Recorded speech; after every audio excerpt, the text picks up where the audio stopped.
මම අයින් කරගත්තා මේ පිටික මගේ අත අල්ල බේ අල්ලටත් වඩා ලොකුයි.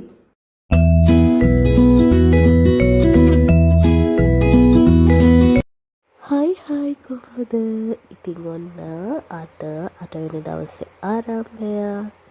අද මගේ බර ග්‍රෑම් 50කින් වැඩි වෙලා. මම දන්නේ ඒකට හේතුව ඇයි කියලා. මේ දවස්වල ටිකක් අසනීපෙන් ඉන්න හින්දා රැයට බෙහෙත් දුවනවා. ඒකේ ප්‍රශ්නයක්ද දන්නේ නැහැ ඉතින්. හයි අද ඩයට් එකේ 8 වෙනි දවසේ ආරම්භය.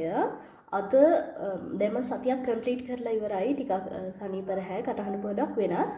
ඉතින් මේ අලුතෙන් පටන් ගන්න සතිය මම හිතුවා ආටපිටි ග්‍රෑම් 30ක් ගන්න. මොකද ගිය සතියේ මම ආටපිටි ග්‍රෑම් 40යි 50යි එහෙම තමයි කෑවේ. මේ පාර 30ක් ගන්න හිතාගෙන ඉන්නේ. පුතේ ගිය සතියේ මම කිලෝ 3ක් ඩවුන් කරා. බලමු මේ සතිය මට කොහොම ඉවර කරගන්න පුළුවන් නේද කියලා. ඔව් ඒකනේ. මුලින්ම ස්කේල් එක ඔන් කරගෙන දාගත් පොල් වලට මම ආටපිටි ග්‍රෑම් 30ක් දා කරනවා. මම දන්නේ මේක මට මේ දිගටම කරන්න පුළුවන් වේද මට මන්දි වේද කියලා මම දන්නේ නැහැ. අයියෝ මොකද්ද මේ වෙන්නේ? වෙන මිනුමක් නේ තියෙන්නේ. ෂෙට්. මේක තමයි හරිම මිනුම. දැන් මොකද කරන්නේ? බබා ස්කේල් එක වෙනස් කරලා නේ මේක තමයි මං හිතන්නේ හරිම නිම්ම පිටික මම අයින් කරගත්තා. මේ පිටික දාමු. නෑ මේකත් නෙමෙයි නේද? අපි දාලා බලමු.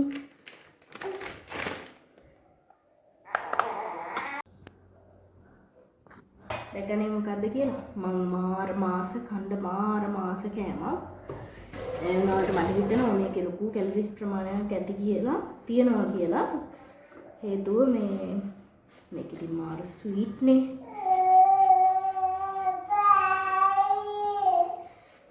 බික්කක් දෙකක්වත් කාලා ආශාව සංසිඳව ගන්නවද? ඊට වඩා මගේ බර කියන ආසාව ලොකුයිද කියලා මම තාම හිතනවා. මම අද තාම කාලා නැහැ. දැන් දෙකටම හොඳයි. මෙන්න මෙයා අඬනවානේ මේ මම මේ කෑම එක මගේ හදන ගමන් තියෙන්නේ මේ ආටපිටි මම මේ අර ස්කේල් එකට දාලා මනිනවා දැකලා එයාටත් ඕනද සමපෝෂ ස්කේල් එකට දාලා මනින්න.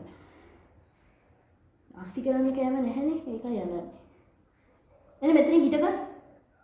මෙතනින් හිටගන්න මම මේ කපනවා බලන්න.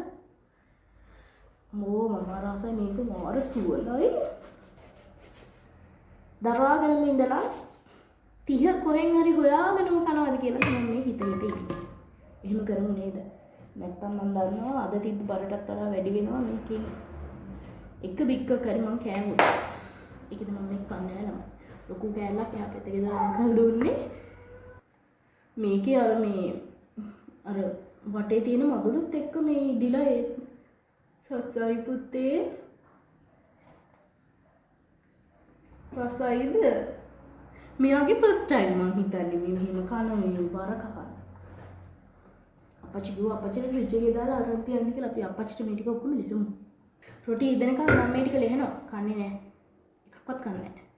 රසවත් බලන්නේ නැහැ. මොගේ කැපවීම. නෑ මම තඩියට ඉන්න බෑ අනේ.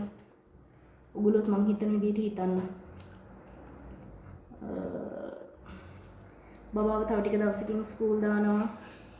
එතකොට ලස්සනට සාරියක් ඇඳලා යන්න ඕනේ. මෙහෙම මහතට හිටියාම බෙර කොටේ වගේ බබාටත් ලැජ්ජයිනේ අනේ. මොකද්ද මේ ජීවිතේ? ඒක නිසා ඉක්මනට පරපස්සගෙන ඒක අඩු කරගෙන ලස්සනට ඉන්න. ඔයගොල්ලෝ මේ වීඩියෝ එක දැක්කත් දන්නේ නැහැ. මේ වීඩියෝ එක බලන්න. මේ වීඩියෝ එක කියන්නේ මේ වීඩියෝ එකට කලින් අප්ලෝඩ් කරන වීඩියෝ එක.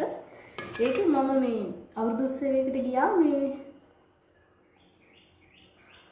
ජනගී ගායනා කරන එක හස්බන්ඩ් වීඩියෝ කරලා තිබ්බා. මම මේ ක්ලිප් එක ඔයගලන්ට මේ අප්ලෝඩ් කරා. ගන්නකේගේ මම හත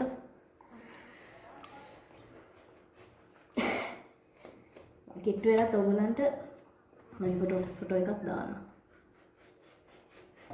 මම කොසෙට තම්බල කන්නත් හරි ආසයි.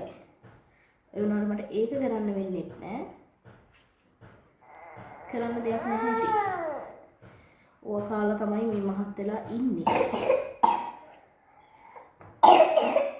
කන්න මයිලිය. කත්.